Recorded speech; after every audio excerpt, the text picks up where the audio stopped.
Baiklah, Assalamualaikum warahmatullahi wabarakatuh. Perkenalkan, nama saya Muhammad Jefetia Bari dengan NIM 22073063. Hari ini saya akan mempresentasikan hasil dari tugas proyek UTS dari mata kuliah Manajemen Industri dengan dosen pengampu Bu Milana, SPD, MT. Baiklah, langsung saja kita akan memasukkan perbandingan dari dua produk. Yang pertama, saya ada produk A yaitu Pertamina Fastron. Nah, ini adalah oli dari Pertamina yang lumayan banyak digunakan oleh konsumen. Nah, rinciannya ada di produk, wujud produk, dan penyempurnaan produk.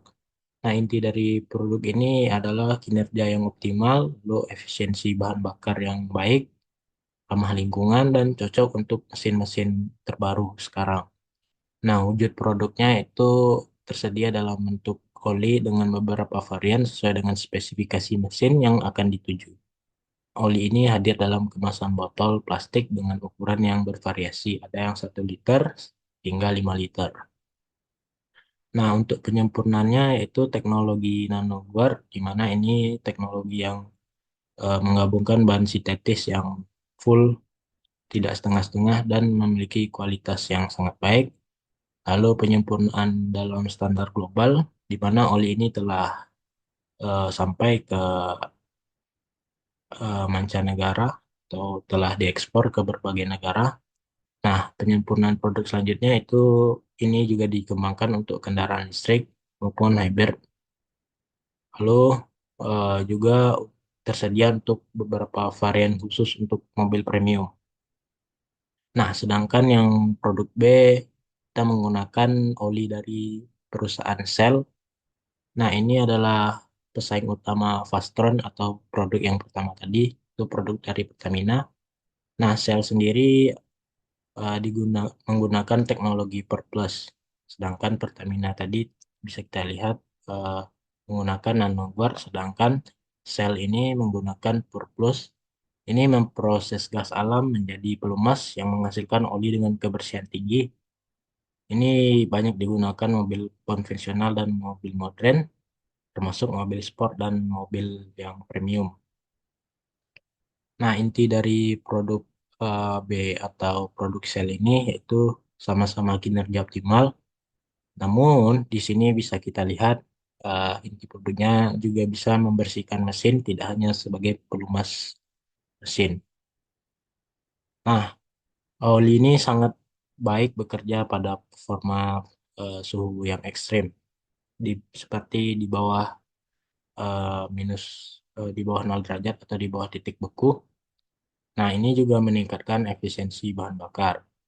Sedangkan wujudnya sama ya, bentuk oli yang atau cairan yang dikemas dalam botol plastik berkapasitas 1 hingga 5 liter. Nah, warna botolnya ada sesuai dengan labelnya, biasanya bervariasi juga dengan jenis produk, di mana bisa kita lihat di sini ada yang warna abu-abu, warna biru, dan warna kuning, sesuai spesifikasinya. Yang paling bagus adalah yang 5W40 itu.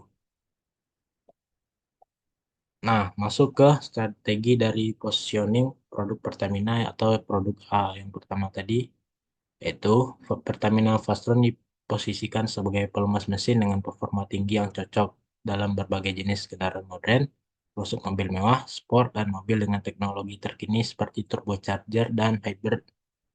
Nah, Pertamina menerapkan beberapa strategi untuk memasarkan oli Fastron ini, baik dari sisi produk, harga, distribusi, dan maupun promosi.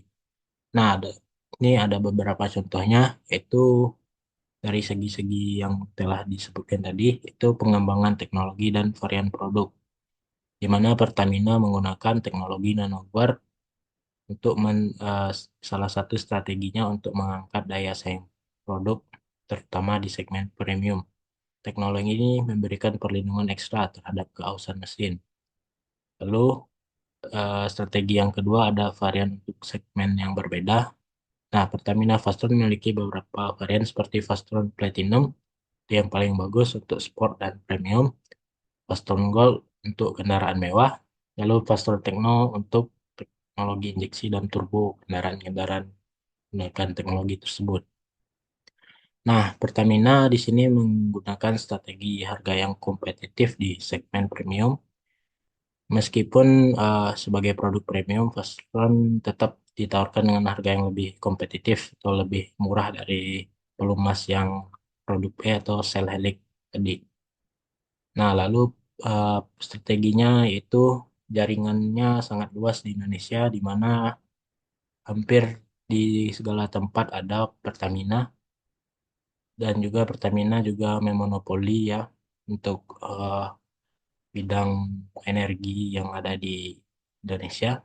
Lalu sponsornya juga luas dan beragam dan harga yang bervariasi. Targetnya mungkin ada yang eh, pas-pasan, ada yang di atas pasan, dan ada yang sangat mewah. Bergantung dari harga ini bergantung dari speknya. Lalu strategi dan positioning produk Cell Helix. Cell Helix ini merupakan produk yang sangat unggulan dalam pelumas mesin yang dibuat oleh perusahaan Cell. Ini sangat mengglobal atau sangat terkenal lah di dunia. Nah, inovasinya sangat canggih ya, di mana ini menawarkan performa yang tinggi dan ini akan membuat posisinya bertahan di pasar premium otomotif. Nah, Shell menerapkan beberapa strategi untuk memasarkan sel Helix, baik dari sisi produk, harga, distribusi, maupun promosi. Nah, yang pertama, pelumas sintetis berkualitas tinggi.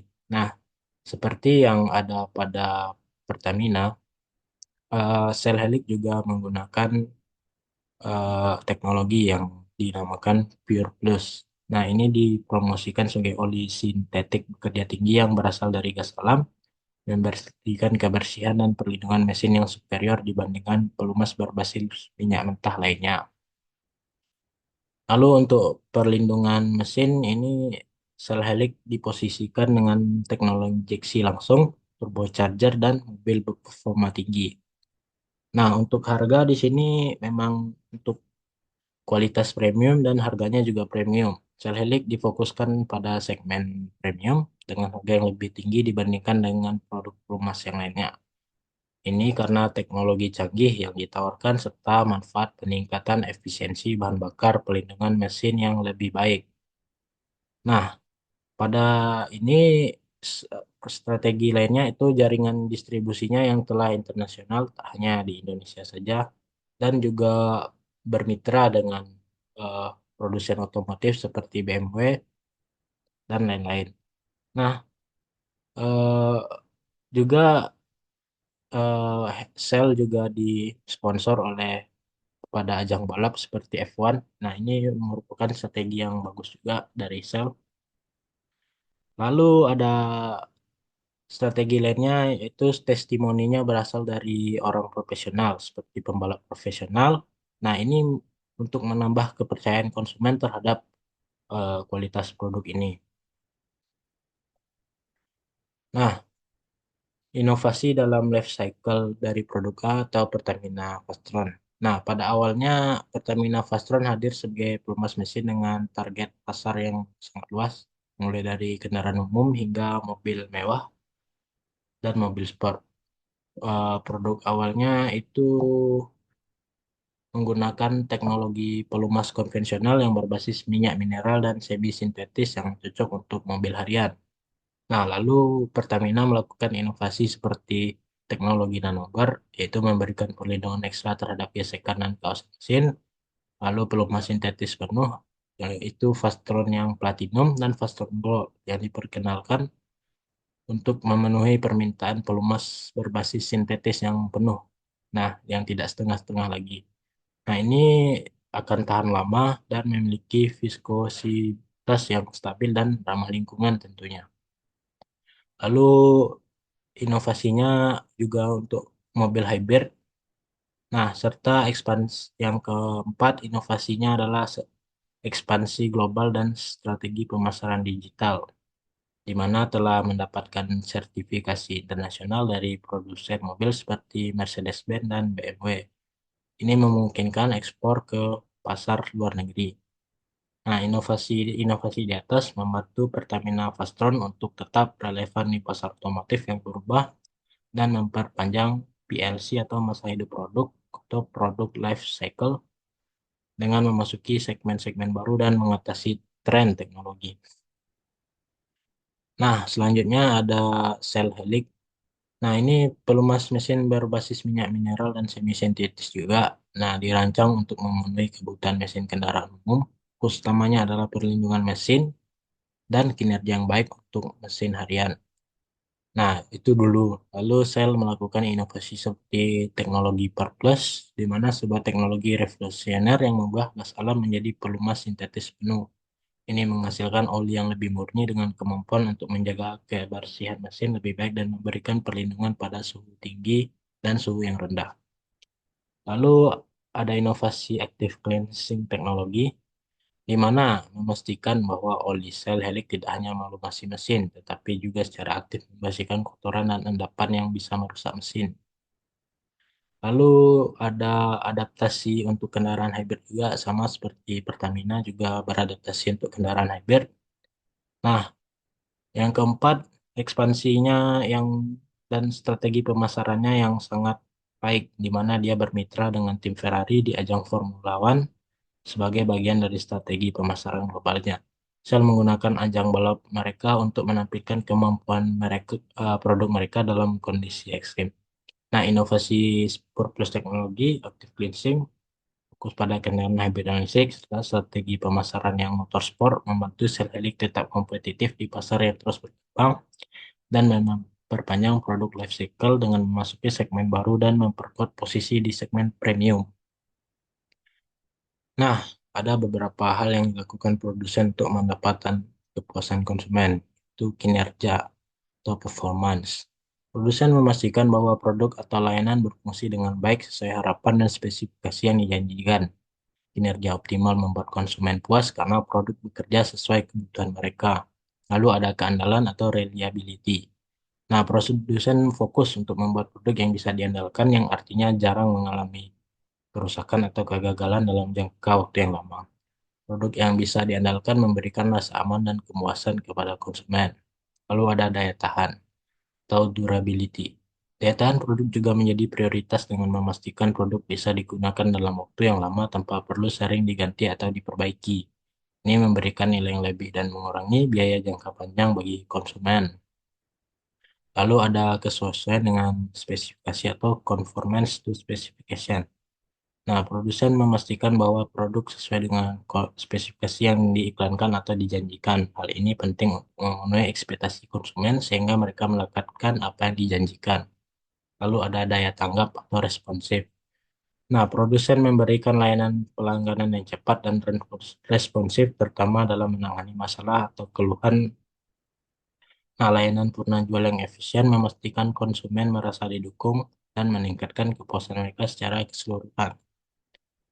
Nah, di sini ada apa namanya flow information atau supply chain dari oli, di mana ada hulu dan hilir, serta yang di tengah-tengahnya. Nah, di hulu itu ada yang pertama, caranya itu mengidentifikasi di mana minyak mentah. Nah, setelah diidentifikasi, itu mungkin termasuk tier 4 lah. Dilakukan tier 3 yaitu eksplorasi terhadap minyak mentah. Nah, setelah ditemukan minyak mentahnya, maka dilakukan pengeboran oleh produsen atau perusahaan lainnya.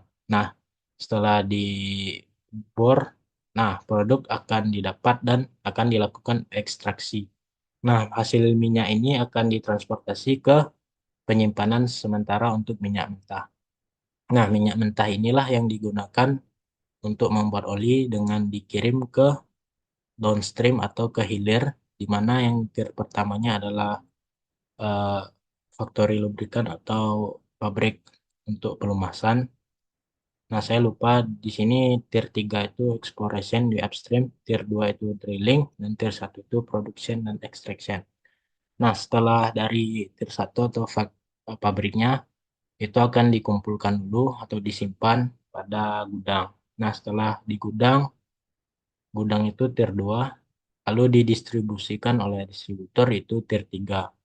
Nah, dari distributor satu yang atau distributor tier 3 ini akan didistribusikan ke retail atau industri atau ke industrial consumer, atau ini juga dipakai oleh pabrik-pabrik yang industri lain. Nah, ini di apa kan tier 4. Nah, dari retail mungkin bisa dijual langsung ke konsumen atau bisa langsung disalurkan ke pom bensin ya, filling station ini, di mana bisa kita beli juga minyak pelumas di pom bensin. Nah, dari industrial consumer juga akan memanufaktur industri ini. Nah, itu di mana tier 5. Sebenarnya ada satu lagi mungkin saya lupa menambahkan. Setelah tier 5 mungkin tier 6 mungkin saya lupa menambahkan, yaitu konsumen. Konsumen di dalam cakupan ini merupakan tier 6. Nah, mungkin hanya segitu yang dapat saya sampaikan. Kurang lebih ada kata yang salah, mohon dimaafkan. Saya Muhammad Yatya Tiabari. Terima kasih telah menyempatkan menonton video saya. Assalamualaikum warahmatullahi wabarakatuh.